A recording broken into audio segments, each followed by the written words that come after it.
everybody to Inside Boxing Daily on the Grueling Truth Sports Network. Inside Boxing Daily is brought to you by BetDSI.eu. If you go to BetDSI.eu and use the promo code TGT, you will get a 100% cash back bonus on your first deposit up to $1,000. So make sure you check them out. You can also go to thegruelingtruth.com, click on the banner at the top of the page, use the promo code TGT. Also, we are brought to you by Seat Giant, which you can go to Seat Giant, use TGT as your promo code, and got 5% off your ticket purchases. And we are brought to you by the Retired Boxers Foundation, Jackie Richardson and Alex Ramos. Make sure you check them out on Facebook. I am your co-host for Inside Boxing Daily, Mike Goodpaster. And right now, I'd like to welcome in my co-host, Jazzy Jeremiah Preisser. How you doing, Jeremiah? I like that. Yeah, no, I'm definitely good. And we almost sound like a legit operation with all those sponsors, don't we? Yeah, and if anybody else wants to sponsor us, you should. Because we're really good, and it's not like being a sponsor at an AA meeting.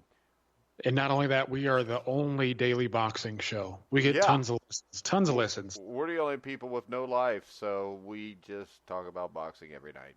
So let's go ahead and start talking about boxing.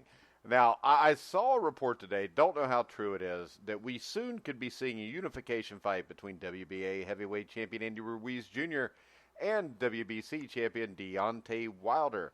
It seems that WBA President Gilberto Mendoza reportedly met with WBC, that jack-off, Mauricio Sulaiman, to talk about a unification fight between Wilder and Ruiz. The only hitch here is Joshua's promoter, Eddie Hearn, made sure to have a rematch clause in the contract for this past June 1st fight, so that his fighter gets a second fight with Ruiz if he were beaten in an upset.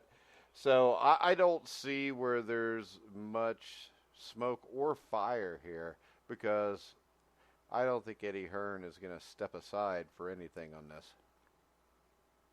No, I don't think so. Well, and to be honest with you, there's a rumor that I think even Tyson Fury himself started it, or maybe maybe there's some substance to it, but he was saying that there's potential that he might fight for the WBO belt against Tom Schwarz. I mean, Eddie Hearn said that. Well, I mean, I wouldn't be surprised. I mean, the WBO, they haven't quite caught up to the WBA. Who's the WBO champion?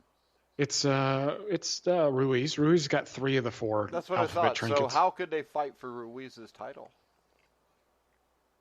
This is the alphabet soup organizations we're talking about. So what they could do is they could strip these guys under some, faulty pretense, saying, hey, you didn't take your mandatory, or how the IBF and the WBO, some of these organizations have done in the past. They're like, well, you have so and so to negotiate with this fighter, and if you don't, we're taking the title from you. Sometimes they make exceptions, sometimes they don't. Of course, that has a lot to do with the political elbow rubbing that's going on. So, and even Eddie Hearn was talking about this a little bit, and they were asking him, like, could the titles themselves be broken up? And he said he didn't think so. So it's always possible that it could go on. Again, nothing is outside the realm of possibility with these scumbags. But I don't expect that it's going to happen. And Eddie Hearn himself said the same thing. I just don't think there's much. I don't know, man. It's just like now that Ruiz won, all of a sudden, people are trying to get a piece of the pie and, get their part of the heavyweight deal, where they're having 1 or more trinkets, at their disposal to work with. I just don't like the thought at all.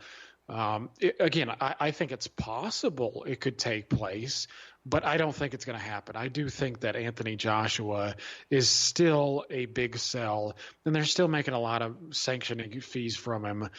So I expect that, Andy Ruiz is going to maintain the trinkets, and he's going to fight Joshua, and then Joshua's just going to, if he wins, he's going to hold all 3. If Ruiz wins, he's going to hold all 3. I don't expect them to just, break it up piecemeal like this. Because, again, especially if Andy Ruiz wins, if Andy Ruiz wins, then somebody else is going to have 3 belts eventually, because from what Rick Glazer said, Andy Ruiz is under contract for 3 fights with Andy Ruiz. So if Ruiz gets through this rematch, he'll probably just have somebody else he's promoting beat Andy Ruiz, like Alexander Usyk or something. Okay, you mean Eddie Hearn's got him under contract for the next 3 fights? Yeah, what did I say? Okay, you said Andy Ruiz had Andy Ruiz under contract for the next 3 fights.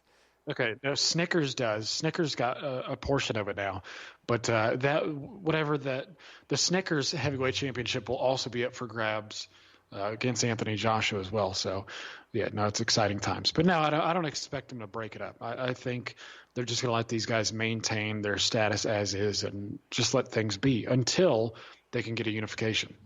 All right, Aaron Richards joins in with a direct message, which you can do on Twitter at Grilling Truth, and he says, "No way in hell Hearn will allow Wilder to grab those belts before a rematch with Ruiz.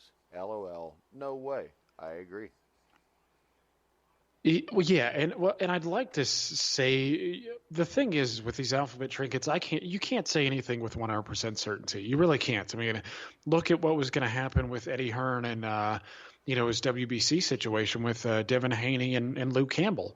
All of a sudden, the WBC, just first off, it was a lousy situation because some Russian guy was supposed to be the number 1 contender there, and then people were saying that, oh well, Ramadan's here and he's not going to fight for it, and then I also heard rumors that he would fight anyways for it, so they're skipping the number 1 guy anyways, and I think Haney was ranked number 8 by the WBC, but Eddie Hearn figured it was going to be Haney versus Campbell, and all of a sudden Bob Arum started pulling some strings, and now it's Lomachenko versus Campbell. So don't be surprised by anything that happens, but no, I don't expect it to. Yeah.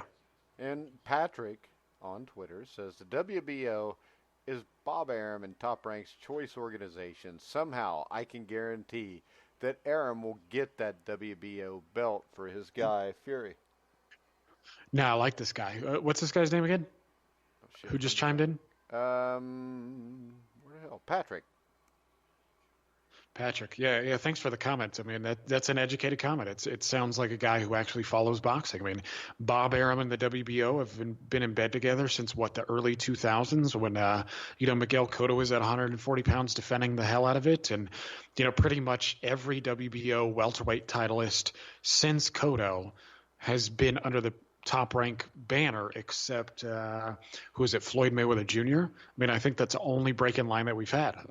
So yeah, I mean, they're in bed together. So I wouldn't be surprised if that does happen. I mean, the fact that Fury's even hinting at it indicates that Bob Arum might be trying to pull the strings and get it done. But to see Tom Schwarz, come on, man, it's not Billy Joe Saunders versus Shifet's, Sufi bad, but it's pretty bad. It kind of is, ain't it? Well, I would say that it's not just because these are heavyweights, and I think Schwarz has at least an inkling of a chance because he's a heavyweight. Because all it takes is one punch. But and I also think Schwarz.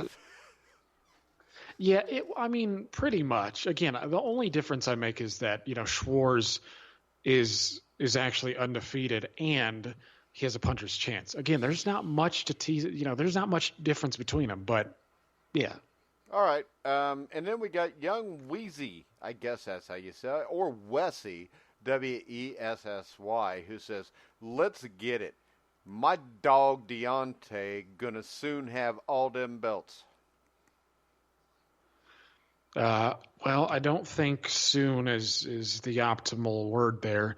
In boxing, we just don't get these things in, quick fashion. So, if they put Andy Ruiz versus Deontay Wilder, I mean, I'm sure that's Al Heyman's dream, and he would appreciate that. But no matter what happens, I mean, even if they split up the belts, Andy Ruiz still has to fight Anthony Joshua. All right, so I don't should know. ignore the racist comments on here, right? Yeah, probably. I don't know. Okay. I mean, we'll go ahead and ignore them. Yeah, there was a few other comments from young Wheezy and a man named James. We will let it go though because we don't need that kind of smoke here at the Grilling Truth. Right. You know what I got? I've got an article from guess who? Oh God, our favorite man. Aragon Garcia. It's our favorite. And Aragon yes. writes, Andrade, whatever the hell his name is, says DAZN tried to make Triple G fight, but Triple G didn't want it.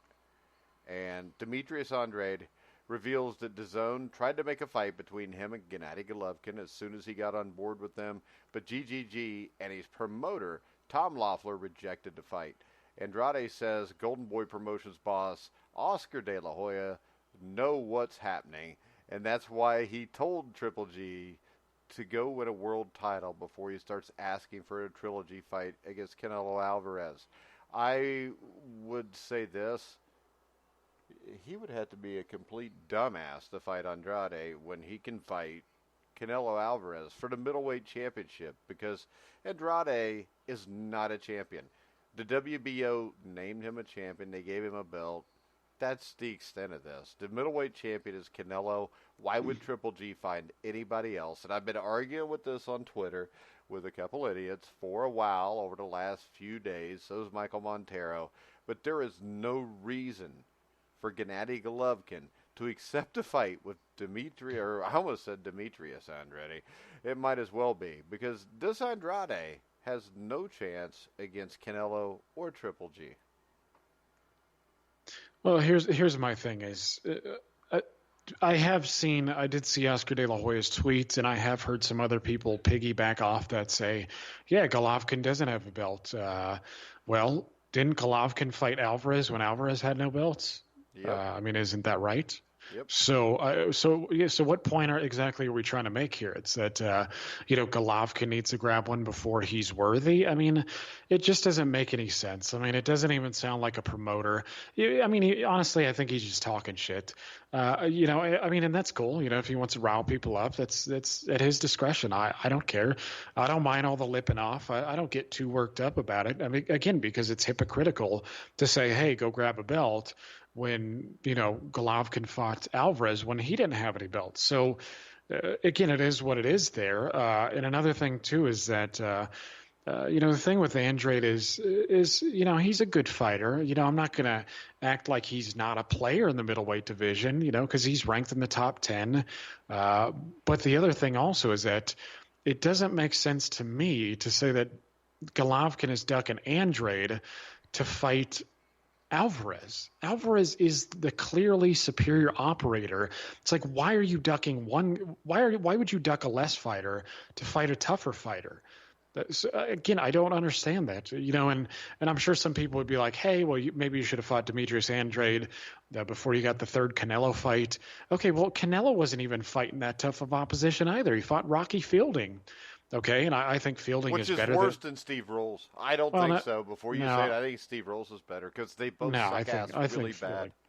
But this is the thing. Steve Rolls at least landed a punch. Yeah, I know. Yeah, Fielding had a horrible game plan, but he's more proven than Steve Rolls. No, he's not. Neither one of them are proven, Jeremiah. They both suck. Well, that's fine, but Fielding is still more proven. I mean, but that's my thing is, why is Golovkin ducking a worse fighter to get to a better fighter? And not only that, DAZN also has a hand in making this match. I mean, DAZN doesn't care about Andrade that much right now. They really don't, because he doesn't bring in exactly.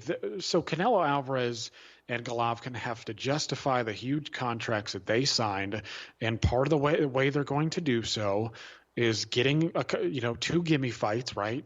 Alvarez got Fielding, Golovkin got Rolls, and now they're going to fight each other, which is probably the biggest match in all of boxing. They're going to make huge money. It's international.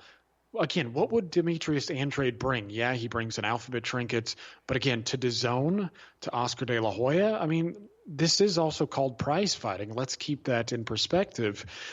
So this just makes too much sense for it not to happen. And not only that, Alvarez and Golovkin are the clear 1 and 2 guys in the division right now. Clear. I mean, after watching Alvarez beat Jacobs clearly, after watching Golovkin beat Jacobs, to me, it's just clear that they're the 1 and 2 guys, and they're the only guys fighting the best of the very best. I mean, who else? I mean, you hear a lot of talk of Jermell Charlo, you hear a lot of talk of Demetrius Andrade, but who on their resume even comes close to Daniel Jacobs at 160? Nobody. I mean, I was watching Demetrius Andrade struggle with Jack Kolke, who couldn't beat Sergey Deverenchenko, who couldn't beat Daniel Jacobs. Again, there are levels to this, and Jacobs and Alvarez are number 1 and number 2. I'm perfectly fine with that fight. All right. Aragon says that Canelo should not fight Golovkin because he has better choices that are bigger fights in September. And he gives us Caleb Plant, Sergey Deverenchenko, Demetrius Andrade, Sergey Kovalev, Callum Smith, and Errol Spence Jr. I would rather see Triple G fight Canelo than any of those guys. I wouldn't mind seeing the Kovalev fight. That would be interesting. That would be interesting, but it's not happening. No. I mean, and Errol Spence is not happening, at least not right now. No, it's not. I mean, it's funny. It's like all Alvarez has to do, or all Golden Boy has to do, is pay lip service to a fighter, and all of a sudden they act like he's really on the radar. Or pay Aragon Garcia to write about it for him. Yeah, exactly. Right. I mean, the dude's so biased. Again, it's coming out of his eyes. But that's why I like him. I like that he writes. I mean, he gives us material to work with. Yeah, he says that some boxing fans believe Triple G is just looking for easy paydays against guys that present no problems. GGG critics point out that he didn't fight Deverenchenko, Andre Ward, who's not even in the same weight class, Andrade, and Arislande Lara. And these are all guys that wanted to fight Triple G in the past, but Triple G did not want to. And as a side note, at the end of the article, it ends with, it's unclear what happened with Golovkin's Twitter account, but it appears to no longer be active. Yeah, I noticed that. The last part is the only, I think, true statement that he made there. Who gives a shit? I mean, yeah, he's got to have a Twitter. Maybe now, since he doesn't have a Twitter, he can't be ranked in the top 10.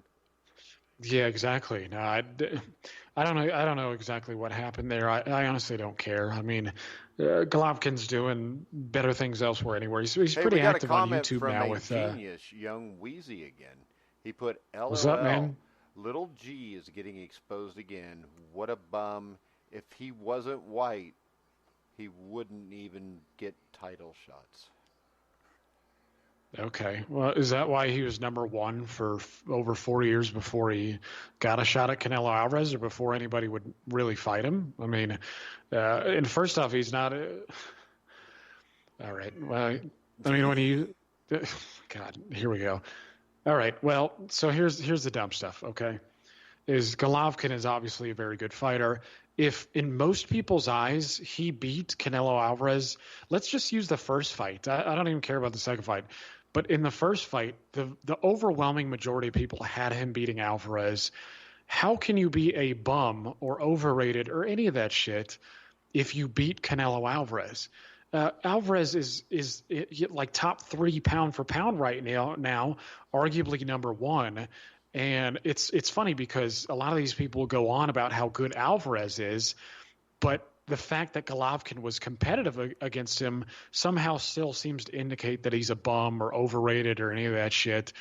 Again, it doesn't make sense. I mean, it's a load of hot air, to be honest with you. And Golovkin, here's the thing: is it took not only over 4 years for somebody to actually fight him, the number 1 guy, but it took much longer than that if you put it in that perspective. Again, I've been over this many, many times. The best guys in Germany avoided him. He broke his contract because he couldn't get fights. Came over here, had to wait a couple of years before he could fight stateside. Then he starts knocking guys out. I mean, and it's funny. It's like he's apparently knocking out bums, right? But he's beaten what, like 8, 9 top 10 guys. That doesn't sound like a bum to me. And it's funny because this guy sounds like a lot of guys that I've heard. So I got another one if you want to hear it. Okay, let me just finish real quick. Okay. So Deontay Wilder is apparently a killer, and he's beaten what, 2 top 10 guys? But Golovkin is a bum, and he's beaten 8 or 9 top 10 guys. It makes a lot of sense. All right, the chairman says, I told you all that Triple G is a cherry picker who's not willing to take risks. I actually believe Triple G could beat Andrade, but since he has no balls, he won't even attempt to fight him. And then, hold on, we got another one. It gets stupider. I like these. Jim says, you believe he doesn't believe. So you saying little G Heart is pumping Kool-Aid, bro. Dude duck everybody, Holmes. He made money, but he'll always be remembered as a cheap little white punk. Oh, well. Okay, so, I mean, I like these comments. I think they're funny, man. I mean, but here's this is all I'm going to go with. If Golovkin was such a ducker, okay, why, once he fights Alvarez in the fall, why are 4 of his last 6 fights against the 2 other best middleweights in the world? You're just letting stats and reality get in the way of a good story. Yeah, I know. I should just kind of, roll with the comments we're getting. Yeah, just roll with it. Just agree with it. Next up, we had a couple fights that have been announced. We have got former WBA welterweight champion Luis Collazo will be facing José Benavidez in the main event on a top-ranked card on ESPN on August 17th. What's your take on this one, Jeremiah?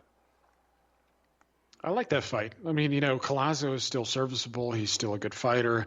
He's crafty. I mean, he's been around forever, man. I mean, I remember when he was fighting, Ricky Hatton. Sanchez. Yeah. He was fighting. Now, he was at 147, I think, at that point still. So I think it was Palomino. I think he was fighting Palomino. But no, I mean, he's a good fighter. He's crafty. He's been around forever. Loads of experience. Southpaw, gives guys a tough test. I think for Benavidez, I think there's a good bounce-back fight. I thought he was pretty good against Terrence Crawford. I mean, the kid has always had won talent. A couple rounds. Hell, most people don't even do that. Well, yeah, and not only that, he was slicker than most of Terrence Crawford's opponents too. I mean, Benavidez has been one of those guys who for a long time has been looked at as somebody who had good potential, but he just wasn't putting it to use. He was just too low. Just bounce of inactivity hurt his career. I mean, there are videos of him, I think at 17 years old, sparring Manny Pacquiao and being competitive. I mean, the dude's a good fighter. He really is. But, because of his inactivity and not maximizing his ability, I mean, he's a tall guy. He's got long arms, good hand speed, good power. I mean, he's quality. I think he would be a top 10 guy if he really put it all together. But he hasn't. So I don't know. Maybe after the Terrence Crawford performance, he thinks that he can make his mark. I don't know exactly where he would fit in regardless, but it's a good fight. I like it. I expect Benavidez to come away with a win here, but it's good. It's a good fight at this career. All right, next up, Anthony Dirrell will be defending his WBC super middleweight title. That'll tell you how stupid these titles are that Anthony Dirrell's got one, against former WBC champion David Benavidez. Is this the end of the line for Anthony Dirrell? Yeah, absolutely. I mean, I don't want to say absolutely like I'm 100%. WBO champ before you know it. It's the next step after you lose the WBC championship, right? Well, yeah, that's the thing. Well, the Dirrell brothers, especially Andre. I mean, Andre was the more talented of the two. Anthony's ended up being the more proven of the two. But they've had nice tight relationships with Al Heyman, and Al Heyman is tight with the WBC, and so they've gotten a lot of opportunities that oftentimes they didn't deserve. I mean, what did Dirrell do to get this WBC title? He beat Yildirim, who lost to Chris Eubank Jr. I mean, that pretty much tells you what sort of level that he's on. So again, it was like a lot of things. It was kind of a gimme. It's a resume builder, and that's cool. But Benavidez looks to me like the most talented 168-pounder in the world. I like what I see out of the kid, and this is the thing is José Benavidez was looked at as the more talented of the two. David Benavidez, his brother, is going to go down as the better fighter. All right. Now, Aragon Garcia wrote another article where he claims that Andy Ruiz Jr. is now as popular as Canelo. Okay. He's not. Really? You don't want to read more into that? I mean, Yeah, let's hear the rationale. Statement. No, I don't want to even read it. I haven't even read it. I just saw where he says his Ruiz is as popular as Canelo. And Aragon's an idiot. And once again, if anybody knows Aragon Garcia, he always has an open invitation to come on the show to explain to us exactly if he spits or swallows when Oscar De La Hoya comes to his house. Yeah, I'd love to hear some of those stories on air. Yeah. Wonder if Oscar's wearing like women's underwear. Yeah, I don't know. Maybe he just likes the way they feel or something. I don't know, man. I don't know what the hell the deal is with this guy, but Listen, Ruiz is a good fighter, and I'm glad to see him living it up in the moment. I mean, because we talked about the history of guys who score big upsets like this. Oftentimes, it just doesn't work for them, in the long run. I mean, a lot of times they lose their first defense. What the hell? Even if he does, what he just did will be remembered for a long time. Yeah, exactly. That's why, I hope in the immediate I hope immediately afterwards he just ate as many Snickers bars as he could get his hands on. Snickers, to their credit, they were smart and took advantage of the situation and created their own championship belt and gave it to him so he could, flash it in front of a bunch of people. And I know he just met the president of Mexico, so he's living it up. Good for him. I mean, it's probably going to be a short-lived thing, but I like to see it. All right, real quick, the International Boxing Hall of Fame announced their new inductees, their new class, and the class included Donald Curry, Julian Jackson, Tony DeMarco, Don Elbaum, referee judge Guy Jutras, who is fucking horrible, by the way, publicist Lee Samuels, and broadcaster Teddy Atlas, Puerto Rican journalist Mario Rivera, who's a hell of a pitcher, Martino, who was selected posthumously. Now I feel bad about making fun of him because he's dead. But hey, shit happens. So when we look at this, what do you think of this class? Let's just go through it. Buddy McGirt, Hall of Famer or not Hall of Famer? No. Okay. No, he's not. I mean, I liked Buddy. Oh yeah, Buddy was a hell of a fighter. But yeah, he was a hell of a fighter. He was old school. He had good skills. But, I mean, Hall of Famer, I mean, you should be the best of the best to get in the Hall, but he was not that. Julian Jackson, no. No, definitely not. I mean, I don't even – listen, he was arguably the biggest puncher in middleweight history. But when you break it down, all I care about is who did they beat? Who did he beat? Okay, yeah, he wrecked Harold Graham. Okay, a good number of people beat Harold Graham. I just don't understand it. I mean, he was wrecked by Gerald McClellan twice. He lost to Mike McCollum. He beat Terry Norris, who was talented, but Cheney, Norris lost to some lesser guys for sure. I just don't get it. I mean, Julian Jackson was fun. He was a huge puncher. But if you look at the era, I would have much rather seen Sumbu Kalambe get inducted than Jackson, and I don't even think he's been on the ballot. Yeah, he was a better fighter for a longer amount of time. Now, what about Donald Curry? Yeah. Because Donald Curry I don't think he's a Hall of Famer. Well, no. I mean, it's so the International Boxing Research Organization is doing their rankings again, and I think they'll be completed by early next year. And I'm really looking. So the welterweights are going to come up, I think, in the last quarter of this year, and I'm really interested to see where these people vote. But what I'm going to say is it's unlikely Donald Curry is going to be put up there with the very best to ever do it. And to me, that disqualifies him. I mean, he looked like one of the best at his peak, but that was short-lived. Yeah, his peak was like 3 or 4 years, and when you look at the peak, he beat Marlon Starling twice. First time by a close split decision, the other time unanimous decision. Roger Stafford, he was all right. Young Suk Wong, not really. Elio Diaz, Nino La Rocha. He knocked out Colin Jones. That was a good victory. Colin Jones was a good fighter. He beat James Hard Rock Green, another good fighter. Pablo Baez. There you go. Pablo Baez. I wish John Einreinhofer was here to hear that. Then, of course, he destroyed Milton McCrory, which was a huge fight. They tried to act like it was Hearns and Leonard, but it wasn't. And then he beats Eduardo Rodriguez in his hometown in Fort Worth. And then he loses to Lloyd Hunnigan. Then he gets knocked out by Mike McCallum. Loses a unanimous decision to Rene Jacquot. Wonder if I said that right. Got knocked out by Michael Nunn. Got knocked out by Terry Norris. For a couple of years, he looked like he was going to be a great fighter. But in the end, there's no way to me that he is a Hall of Fame fighter. Yeah, I know. And that seemed to be the guy that people are most adamant about, too. It's like, John Scully, who we like, we've hit him on the show, Rick Laser, tons of guys. They were like, hey, if anybody deserves it, Curry deserves it.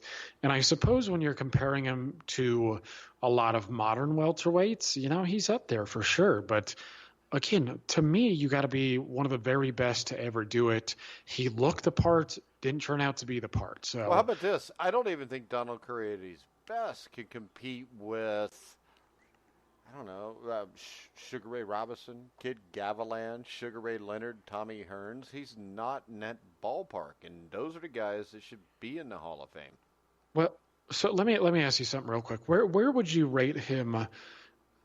Where would you among the post like 1980 welterweights? So like after the Hagler, Hearns, and Benitez and Duran period, where would you rate him from like the 1980s on, like compared to the Oscar De La I'll put it Hoyas and like Pernell this. Whitakers and Buddy I mean, he McGirts? doesn't rank with those guys because I don't think he could have beat any of them. I mean, do you think he beats Oscar De La Hoya? I don't. Do you think he beats Floyd Mayweather Jr.? I don't. I wish I could think that. I think he could have. I think he could have been a tough matchup for those guys. But I mean, Oscar De La Hoya, his career is far superior. Floyd Mayweather's career is far superior just because they lasted more than a few years. I mean, hell, I don't know if he could have beat Errol Spence because we don't know a whole lot about Errol Spence, and we won't for a while until, they put him in against Terrence Crawford, Sean Porter, and Keith Thurman or Manny Pacquiao. We'll know more then, but there's just not the longevity there to put him in the Hall of Fame. Yeah. What about Trinidad? Do you think he's better than Trinidad or Mosley or Forrest? Or Not Morris. What about not Corte? Fosley, or not Forrest, not Mosley. Ike Corte. I don't think he's better than Corte. And I know people go, "You're stupid," but Ike Corte was pretty damn good. And let's face it, Donald Curry beat Milt McCrory. What did Milt McCrory really do? I mean, you look at him. He struggled twice with Colin Jones, who Curry destroyed. I remember one of his title defenses was against Milton Guest, who he knocked out in the 7th round. And I've interviewed Milton McCrory. I respect everything he did. He was a damn good fighter. But he's nowhere near a Hall of Famer. And Donald Curry's nowhere near a Hall of Famer. The other question is this. What about Tony DeMarco? Yeah, with Tony DeMarco, I wasn't really. I mean, I don't know, man. It's like DeMarco was. He's one of those guys who was skilled. He had a big left hook. Yeah, but he lost two out of 3 fights to Gaspar Ortega. Gaspar Ortega was a good fighter. But come on. I mean, he beat Kid Gavilan in 1956. That's a great win. But he lost to Carmen Basilio, I think, at least twice. He did beat Johnny Saxton. I think he fought a draw with Jimmy Carter. And that was before Carter became president, I think, too. Really, though, those are the names that stick out to me that he fought on his record. Because when you look at his record, it looks good. But, I mean, hell, the majority of guys he fought, his first, probably 30 or 40 fights, were guys with losing records.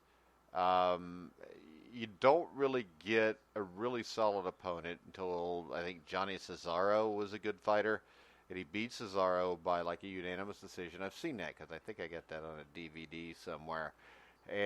But like I said, the best fighters he fought, Carmen Basilio whooped his ass twice. I mean, I think he knocked him out both times. If it wasn't both, it was at least once. Kid Gavilan beat him, or he beat Kid Gavilan, but I don't think Gavilan by 56 was really in his prime anymore. And then, like I said, he lost 2 out of 3 to Gaspar Ortega. He lost 2 fights to Virgil Adkins. He lost by knockout to Denny Moyer. I mean, that's not a Hall of Fame resume. He was 58-12, and his record against the best fighters he fought was well below 500. Well, and I think to his credit, I know one of those Carmen Basilio matches was fight of the year. So he was certainly an entertaining it was a hell of a fighter. Because I've got the DVD of the one you're talking about. We'll get it up on the Facebook page at some point when I find it too. I got a lot of DVDs. Yeah, and so just looking at this a little bit further, Saxton is a good win. He was a damn good fighter. Gavlin, however, was long in the tooth by that point. Atkins was a ranked guys. Yeah, I mean, it's like... Yeah, he lost to the best fighters he fought. Yeah, I mean, he beat Ortega, and that's nice. I mean, Ortega was a ranked fighter as well. You had guys like Patty DeMarco sprinkled in there, but Patty DeMarco, if I'm not mistaken, was a lightweight at his best. Yeah. Again, Carter ranked, Saxton ranked. I mean, it's a solid resume, but I mean, again, this dude is. I like DeMarco. I've shared some of his stuff. I've snippeted some of his videos. You know, he had a great left hook. He was gutsy. He was tough. He was exciting, and that's cool. I mean, you know, I think there's a place in the hall for guys like that, or there can be. I mean, Arturo Gatti, again, he wasn't a great fighter, but you know, he provided excitement. That he was a transcendent figure. I mean, he's talked about more than DeMarco or a lot of these people who are already in the Hall of Fame. DeMarco is one of those guys too, where he was exciting, but it's just like I think he was a welterweight champion briefly. I think when he beat Saxon, he was a welterweight champ, and then he immediately lost it. I mean, like you said, he just lost more to the best guys that he fought than he won. And clearly so. And again, as I already pointed out, the win against Gavilan was long in the tooth by that point. So I don't put a whole lot of weight on that win. But yeah, man, he's not Hall of Fame worthy. I know a lot of people are rah-rah about him. You know, a lot of guys that I respect too, but for me, he just doesn't do it. I mean, there are better candidates. But the thing about him, he's a nice guy and everybody likes him too. That helps. Yeah. Yeah, no, it does, of course. Well, and here's the thing is, you know, the International Boxing Hall of Fame, I'm like a lot of people. I want to respect it. I want to appreciate what it stands for, but it's been compromised for years. I mean, it's more of a popularity contest than anything now. That's why, you know, Buddy McGirt is you know, and Julian Jackson are getting in ahead of Sumbu Kalambe, who beat Mike McCollum and fought him really close in the second fight and beat Harold Graham before Julian Jackson ever did. I mean, again, it's a popularity contest. It sucks, man, because you want to see them get it right. You want to see the guys who deserve it get in, but it's just not doing the trick, in my opinion. I mean, DeMarco's nice.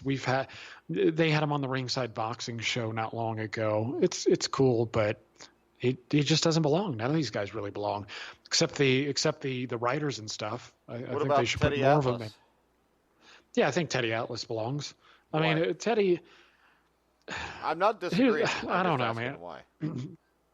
What did he do? I think. Well, I think because of his commentary for so long on ESPN, I think he's just been such a central figure in the game for so long. And, you know, just personally, he's the guy who got me into the fight game, and I'm sure he's done it to a lot of other people. I mean, he painted a picture of two guys fighting and make it palatable to, you know, an average guy like me. And so, you know, I appreciate him for that. You know, he's also been a trainer for some good guys like Michael Moore and Alexander Povetkin and some others. I just think in totality, I just think it's too hard to deny him. I mean, he's got the podcast thing now. You know, obviously the one on Joe Rogan was a big hit. Again, the commentary on ESPN for years. I just think his work in totality means that he should get in. Because when I think of the commentators that have been around, yeah, he goes overboard and he gets it wrong sometimes. But, you know, like I like him a lot more than Joe Tessitore. I mean, I like him more than Mauro Ranallo. I think Al Bernstein is already in. You know, the Showtime crew are certainly deserving. But the thing about the Showtime crew is they're the best crew out there. But Teddy Atlas, I think he does more than they do. Again, is he one of the greatest boxing announcers of all time?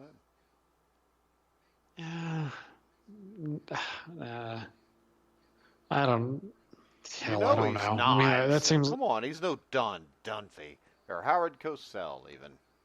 No, he's not. But when you think about what he's given to the sport, again, as a whole, trained guys, called fights ringside, you know, the podcast thing, you know, some of the charity work that he's done. I mean, he's done it. He's done a lot for guys. Yeah, and I think he deserves to be in.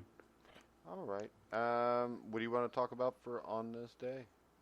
All right, on this day, God, was it Home Spinks? Holmes Spinks, yes. Holmes Leon. All right. When's the last time you saw this fight? Because I actually watched this fight like a week ago, and then me and Bobby talked about it also. And I was going to bring this up because this was Holmes after he'd beaten Scott Ledoux, Muhammad Ali, Trevor Berbick. He fights Leon Spinks, and the big thing I remember about here was Gerry Cooney and Larry Holmes were getting closer to their epic encounter, which would happen like a year later. And I remember after the fight, Howard Cosell pointed out that Gerry Cooney was right over there, which was a few feet away, and Cooney started to walk towards them.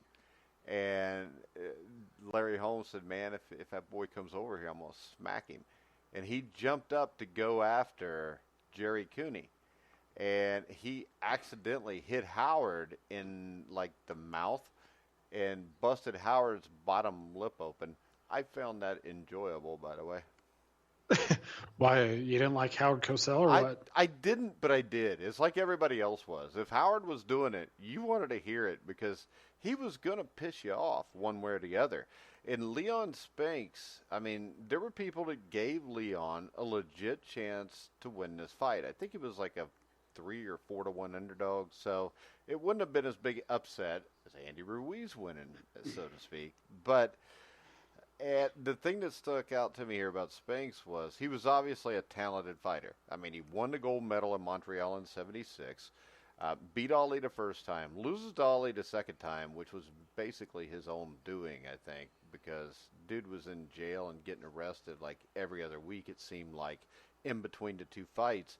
And then Harry Coetzee destroys him and won. And then in 1980, I'll have to put this fight up too, the best Mexican heavyweight I ever saw, Eddie the Animal Lopez. You ever hear of Eddie the Animal Lopez? From you. Okay. You did? I've talked about him before. But I'm one of the few people that actually like Eddie the Animal Lopez. And he fought Leon Spinks to a draw. Everybody thought Leon was done. Leon fought Bernardo Mercado. It was October 1980. It was the undercard fight to Ali and Holmes. The other undercard fight on there, from what I remember, was Maurice Termite Watkins fighting Saul Mambi. And no, Watkins was a good fighter, but it was a good undercard. It was a lot better than we get today. And Mercado and Spinks fought, and Mercado was from Colombia. He had recently knocked out Ernie Shavers. He was the #1 ranked heavyweight in the world. And Leon Spinks just beat the hell out of him. Looked better than he'd ever looked, including the Ali fight. That's what got him to fight with Holmes. And the thing that sticks out to me about Holmes going into this fight is the fact that Larry Holmes was fighting more than once or twice a year the way they do now. Because if I remember this right, Trevor Berbick against Larry Holmes was just like 2 months before that.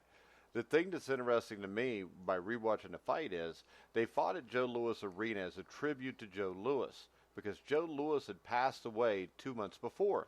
The last time anybody saw Joe Louis in public, and if you go back and you watch Holmes and Berbick, you'll see Joe Louis sitting ringside. Joe Louis actually passed away the next morning, and they were honoring Joe Louis by Spinks and Holmes fighting at Joe Louis Arena, and there was only like 12,000 people there.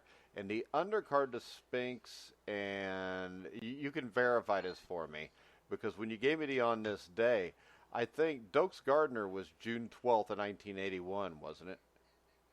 Yeah. Yeah, because Dokes Gardner was the undercard fight on here. And I know there was a lot of talk about Dokes possibly fighting Holmes at one point also. But I just found the fight interesting just because of kind of the things that happened after and the things that happened before. But he fought Berbick 2 months before. 6 months before that, he's fighting Ali. If you look at Holmes in 1980, actually even go back to 79 or after he won the title, because I think the way this went was he won the title in it was June of 78, and then 4 months later, he was fighting Alfredo Evangelista. 4 months after that, he fights Ocasio. 3 months after that, he fights Weaver. 3 months after that, he's fighting Ernie Shavers. And then he actually took 5 months off, fought Lorenzo Zanone, and then he fought Zanone in February. and then he comes back and at the end of March fights Leroy Jones. 4 months after that, he's fighting Scott Ledoux. 3 months after that, he fights Ali. And then he actually took 6 months off, fights Berbick. 2 months off, fights Spinks. 4 months off, fights Snipes. And then he's fighting Gerry Cooney 5 or 6 months later. They don't make him like that anymore. No, and it's funny, like you hear, like with Golovkin's last fight, people are like, oh, it's okay, he's fighting Steve Rolls because it's a long layoff. And I'm like, it's 8 months. I'm like, that's almost, that's only 2 months, longer than the average weight. It's not that much. Anymore. But yeah, exactly. For Golovkin, I suppose it's a little bit different because he is one of those guys who used to fight quite a bit. when he first came to America, he was fighting, 4 times a year. Be really nice to see a lot of these other guys do it too because, imagine how many title defenses some of these guys. Hell, Anthony Joshua might not have lost to Andy Ruiz had he been fighting more. I think a lot of these guys lose. You get better from fighting more. Absolutely, and that's the thing is, again, it's not nostalgia. I'm not even that old. It's not nostalgia. I just think it's natural. It naturally follows. It logically follows that if you fight more, you're sharper. You're seeing. Again, sparring is one thing, fighting is another thing. Okay, sparring is the closest thing you're going to get to it, but it's not the same. So when you're fighting guys, you're constantly seeing different styles. You're staying active. Not only are you sharper physically, but mentally as well, because like all this data that's being processed, again, it goes into the bank, and you see things, right? It's like instead of spending 4 months watching tape on a guy nowadays and then fighting him, you actually fight the guy, get accustomed to his style, and then if somebody presents something similar or feints in a similar way or throws a right hand in a similar way, you've just got more knowledge to do something with it. That's part of the reason why the guys back then were better fighters. It'd be nice to see some of these guys do it nowadays, and they could. Like Deontay Wilder, he knocked a guy out in the first round. Why isn't he just getting right back in the ring? Forbes magazine had him as one of the highest paid athletes in 2018. Hell, if I had knocked a guy out in, 1 round, I'd be right back in the ring. I wish it happened, but it doesn't. All right, and let's go ahead and turn this into one other thing because we missed Holmes Cooney because we weren't on yesterday, and I don't know. Have you seen that fight, or was yesterday the first time you saw it? Or Yep, yesterday was the first time I saw it, and really? I sat down and watched it. All the way through. This is the thing. Anybody that makes fun of Gerry Cooney really needs to watch that fight closely because he gave Larry Holmes all he could handle. Yep. No, absolutely. I was watching the fight. I was impartial. I didn't grow up during that era. I didn't have any bias either way. And Cooney was a damn good fighter, man. I was impressed by a lot of things that he was doing. You could see that from the outset he was real conscious about taking away Larry Holmes' jab, and he did a great job of it. He was doing kind of that George Foreman thing where he was sticking his right hand out to parry the jab quicker and stop him from jabbing. And he kept throwing that left hook to the body. He would also, throw it to the head as well. And I thought it was interesting because, you think about it, you're like, oh, well, you're leading with a left hook against a guy who's a good right hand puncher. But I don't know what it was about Larry, but that lead left hook seemed to be a good game plan against him. And he was really banging the body in spots. He was cocking the left hand too much and banging him in the the wiener too. But I really he punched him in. Dude, he punched him in the wiener way too much. Wait a second, though, because, especially the one where they took the point array in the 9th round, his head was pulled down in the middle of throwing the punch. Yeah, but he still punched him him low. Come on, it's a fight. Shut up. I don't want to hear it. I actually think Mills Lane did a good job of not being too intrusive, but as many times as he hit him low, I thought it was the right thing to do to take away a point. This is the thing. The thing that got me was when Ray Arcel stuck his hand down his pants with the ice. That was scary for me. My eyes would have gotten a little wider than his did. And the interesting thing about that fight was Cooney actually, from what I remember, had like a tentative agreement to fight WBA champion Mike Weaver. And this would have been him fighting Weaver before he fought Holmes. The interesting thing there, if he would have beaten Weaver, that would have made the fight even bigger if that was possible. But the thing that's interesting here is the WBA said that Weaver had to fight James Quick Tillis next or be stripped of the title. Now, follow along here. Some things, the more things change, the more they stay the same. Cooney was ranked number 1 by the WBA. Tillis was ranked number 3. The WBA, for what I remember, said that Tillis was the highest ranked available contender when Weaver was due for a mandatory defense in March 1981. At that time, Cooney and number 2 ranked Leon Spinks had other fights scheduled. So, of course, Cooney was going to fight Jimmy Young. But this is October, and there's no fights available, or Cooney doesn't have any fights scheduled. Cooney's trying to set up a fight with Weaver, and the WBA basically forced Weaver, instead of making $3 to $5 million for fighting against Gerry Cooney, they forced him to fight for $1 million against James Quick Tillis. Yeah, I thought I saw who was it? I thought I saw John Einrenhofer and somebody talking about this today, and they brought up some real interesting points. Because again, I'm not in the up and up with this era, but him and who was the guy? Wally Matthews, I believe it was. Oh, Wally. Him and Wally Matthews. Yeah, I think him and Wally Matthews was talking about this, and they brought up some interesting points. They said, had Cooney taken on the Weaver fight and become, the WBA title holder, that fight would have made Cooney even better. Not only would have added, little legitimacy to him because he would have held an alphabet trinket, but they think it would have been good for his learning curve too, and he would have been even better prepared for somebody like Larry Holmes. And I mean, that's a common complaint you get, that Cooney was just rushed a little bit.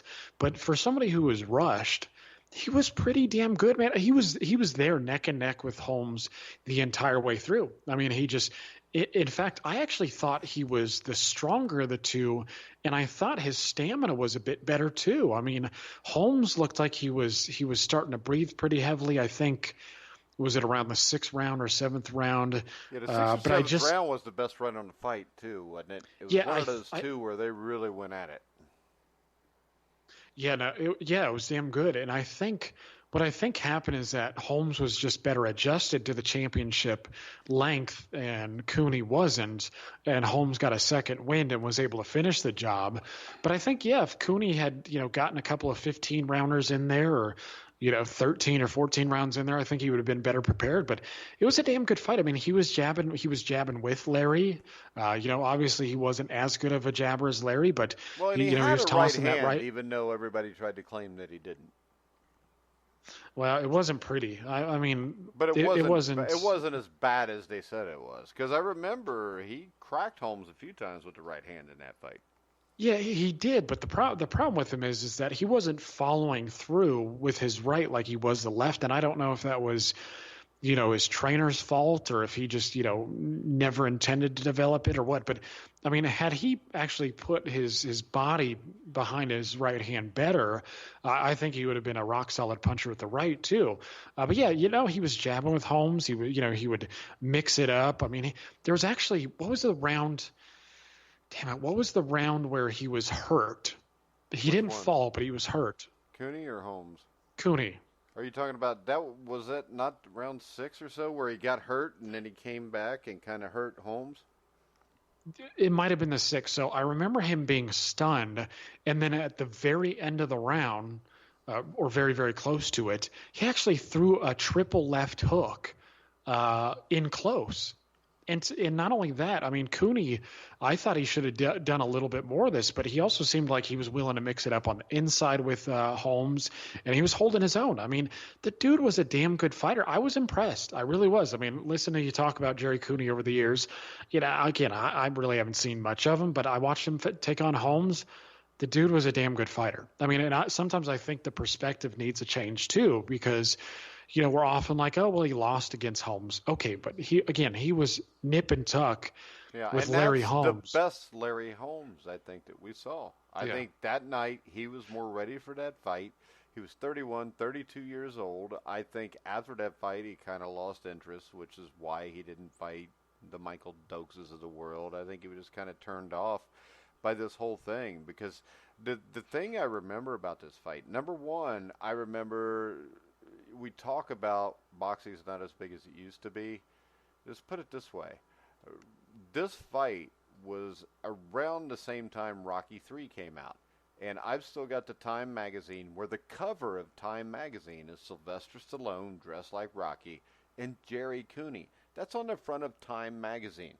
I mean, this thing was huge. Every newscast had it on there. I remember closed circuit, I think we paid $10 to see it. And we got to see it in our own home because there used to be this thing called On TV.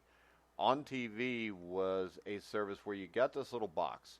We didn't have cable, but with this little box, they would show movies like 7 in the evening to 12 at night, and they had sporting events. So I lived in the Cincinnati area, so we get Reds games, Kentucky, Notre Dame, Indiana basketball games here or there. But starting with Ali Holmes up through Hearns Benitez, and then On TV kind of disappeared from 80 through 83, we would get to see Ali Holmes, Cooney and Holmes, and Leonard Hearns won. We saw that way, and it was only like $10 or $15 to be able to do that. And I remember we had a party at our house, and we had like 30 people at that. Everybody wanted to see this fight. This fight was the biggest sporting event that I think maybe I've seen outside of the 1980 U.S. Olympic hockey team against the Russians in my entire life. Everybody talked about this fight. The build-up for it was huge. You had it pushed back. I think it was originally was supposed to be in like March of 82, and Cooney got hurt. It pushed the fight back even more. And the thing I remember most about all this was Holmes began receiving death threats in the run-up to the fight. His property was vandalized, and the KKK even staged rallies in support of Cooney. And on the night of the fight, and I think that you could see this because I think what I posted a video on the Facebook page, and anybody that wants to see this could go to our Facebook page and see the entire HBO broadcast of the fight, where they actually showed from a distance the snipers on the roof there to protect the fighters because nobody knew what was going to happen. They built I think it was 29 or 30,000 seat stadium just for this fight in Vegas. And I remember the interesting thing is I think Holmes came out first and then Cooney came out second, and they introduced Holmes before Cooney. But I remember this was a huge deal. I remember Gerry Cooney coming out to the theme from Rocky, and then of course the Eastern Assassin Larry Holmes comes out to Ain't No Stopping Us Now by McFadden and Whitehead. And I just remember that to me that was my Ali Frazier 1, because when Ali Frazier 1 fought, I was only like 3 years old, and I know Stephen A. Smith remembers watching fights when he was 3, but I don't, but that's why he's special. But we'll leave that alone. That's why he's a master. Yeah, but I mean, I think the crowd was like 32,000 people, and everybody was there. I mean, this is not just like Kim Kardashian with Kanye and then a bunch of basketball players. I mean, in the front row, you had Wayne Gretzky, I remember, Jack Nicholson, Joe DiMaggio, Farrah Fawcett. Everybody that was anybody was there. And the undercard was good. I think that is where Trevor Berbick beat Greg Page in an upset. Wilfredo Gomez knocked out Juan Antonio Lopez in like 10 rounds for the super bantamweight title. And it was a surreal night. It was a great fight. And the sad thing about all of this, and I mean, without the fouls, I mean, going into the 13th round, I think that it was possible without this fight was still up for grabs. And I remember the day after the fight, you get up that morning, and all over the place, Gerry Cooney, Larry Holmes are on Good Morning America, because the other thing is this fight, I don't remember what day, I think it was like a Tuesday, maybe a Tuesday or a Thursday, but it was during the week. And this was just a huge event. And yeah, a lot of it was the black versus white. I'm not going to lie about that. I lived in Indiana. Everybody was cheering for Gerry Cooney. And I'm sure everybody that lived in a black neighborhood was cheering for Larry Holmes. But you know what? I think that's all right that a black person cheers for a black person because they're black, or a white person does because they're white, because you identify with that. So I think when people call you a racist for that, it's stupid. Now, I think it's absolutely sickening that the Klan had a rally for Gerry Cooney. And from talking to Gerry Cooney and Larry Holmes, even though Holmes said a lot of things about race leading up to this fight, calling Cooney the great white dope, saying that if Cooney wasn't white, he would never get the opportunity, and having to split the money $10 million each, when Holmes should have been the A side as the heavyweight champion. I think just from talking to both of those guys, and you can hear both interviews that I did with the two of them on thegruelingtruth.com, and they're two guys now that are very close. I mean, I think it's safe to say they're best friends. And when you talk to them and you bring up the other, I mean, you can hear in those interviews, Gerry Cooney talks on for like 5 minutes about how great a guy Holmes was, how great a fighter he was. And Holmes does the same thing with Cooney. So the thing that's great here is, with all the racial undertones, and they were nasty racial undertones, the fact that these two men became friends after this, that's what makes boxing, and boxers in particular, special. Yeah, great. There's just something after sharing the ring with a guy, and I mean, there's no experience like it in all of sports. I mean, yeah, you can play a football game and whatnot, but you're a little disconnected. I mean, it's just a one-on-one sport. Again, it's just intimate on a level that you can't really experience anywhere else. I don't know, maybe, Muay Thai guys or, other one-on-one sports, but, outside of that, team sports, it's just not the same, man. So I completely understand why these guys are like, because there's just something about it that's even hard to explain, to people who observed it. It's an incredible thing, and I'm glad to see him doing well. In fact, I think I saw him in some.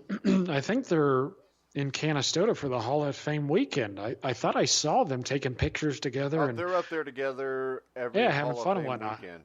I've got a program from that fight too. I need to go to Canastota some year and get them both to sign that, because I saw it takes the value up to like $1,000. All right, I would never sell it though, but yeah, your kids might. Better be careful. Well, that'll be after I'm dead, so I won't even care anymore. But yeah, so I think that was the thing that impressed me the most. And I don't know if he told me this during the interview or if it was when the interview was over, but if you watch that fight, Cooney hit Holmes with a body shot at the end towards the end of the fourth round. And Holmes told me, he said, if he'd have hit me like that with that body shot with a minute and a half left in the round, he said, I don't think I would have survived, because he said that was the hardest body shot he had ever been hit with in his life. I don't doubt it. I mean, like I said, I was impressed by Cooney's body work. I mean, the dude was 225 pounds. I mean, and he was what, 6'4"? I mean, he's everybody he was 6'6", wasn't he? He was he was a few inches taller than Holmes, and Holmes was 6'2", 6'3". Yeah, something like that. But yeah, I mean, a lot of people are, they're often going on about modern heavyweights and their size and whatnot. I mean, Cooney I'll tell you this: Gerry Cooney would have kicked the shit out of all three guys that are supposed to be champions now. Yeah. Well, I can tell you that, I mean, he went to the body, and I was actually impressed. Again, I thought that's what was taking its toll on Holmes during the fight, because I think there was one time in particular where he landed like 3 consecutive body punches, and you could just see, that Holmes was not liking, all those shots to the breadbasket. But yeah, man, he was going downstairs a lot. It was a damn good move. He was just messing up because he was just cocking it just enough, to where by the time, because he would drop his elbow and then he would release the punch, and it just gave Holmes enough time to start to move, and then or come in, and he would land low. But yeah, those body shots were sinister. I'll tell you this: Holmes Cooney was a much greater fight than any heavyweight fight we've seen this entire century. Yeah, you're probably right. I mean, it's a hell of a lot better than Klitschko and Joshua. It's a hell of a lot better. I mean, Oh, it's yeah. not even Wilder and Fury is not even in the same stratosphere as those two guys. No, not even close. No, especially when you just go with the level of skill that Holmes and Cooney fought with. Yeah, well, exactly. And not only that, the level of activity. I mean, both of these guys moved their hands significantly more than Joshua, Klitschko, any of the big guys that we're talking about. And that's the thing is, everybody likes the heavyweights because, one shot could end it all. And don't get me wrong, that does add drama to the fights. But, we're watching Joshua and Klitschko pose in posture for most of the fight. And then one of them lands a big shot, and all of a sudden, everybody's up in arms. Watch those fights with the volume off and tell me how good they really are. They're just There's some drama, but nothing special. Yeah, and Holmes Cooney was a special fight, and to have lived through that was a really cool thing. I wish I would have been like Stephen A. Smith and been able to really know what was going on with Ali Frazier won, but yeah, well, your IQ just isn't high enough. I mean, I don't know if you know this, but Stephen A. Smith was also contacted by NASA. He's at Mensa. They wanted to utilize his ability to finish calculations for string theory, but he was just like, "Nah, I'm going to talk about basketball." Yeah, because he used to do that when he was 2, I think. Exactly. So he was writing and reading by 12 months. Oh man, I forgot people send us Twitter questions.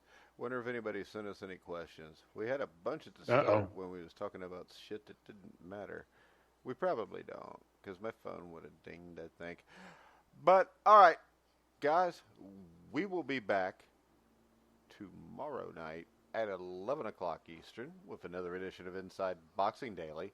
You can hear me and Steve Risley on Survive at Advance, talk a little Game 7 of the Stanley Cup Finals tonight, where the St. Louis Blues beat the Boston Bruins 4-1 to win the Stanley Cup. And you can also hear us preview Game 6 of the NBA Finals tomorrow night between the Toronto Raptors and the Golden State Warriors. Plus, we'll talk about whatever player gets arrested overnight in the NFL. Outside of that, Jeremiah, you got anything else you want to talk about? Real quickly, I want to mention that they just announced that Jason Quigley is going to fight Torreno Johnson. I like that fight. Quigley, I don't know what happened to him. I thought he had an injury, but he looked like one of the brighter prospects at 160 pounds, and all of a sudden he just fell off the radar. But Torreno Johnson's a good fight for him at this point. I'm looking forward to it. All righty. Guys, we're going to wrap it up. Make sure you go to the iTunes store, download the Grueling Truth app. Also, like and comment us if you can. And also, if you appreciate the show and you just want to throw $1 or $2 our way in appreciation, you can actually hit the little P button on the toolbar at thegruelingtruth.com, which is our PayPal account. We'd appreciate any help we could get. We're going to wrap it up. I want to remind everybody you can hear all of our shows on iHeartRadio, iTunes, TuneIn, Spreaker, Stitcher, Spotify, wherever you find sports podcasts, you'll find The Grueling Truth.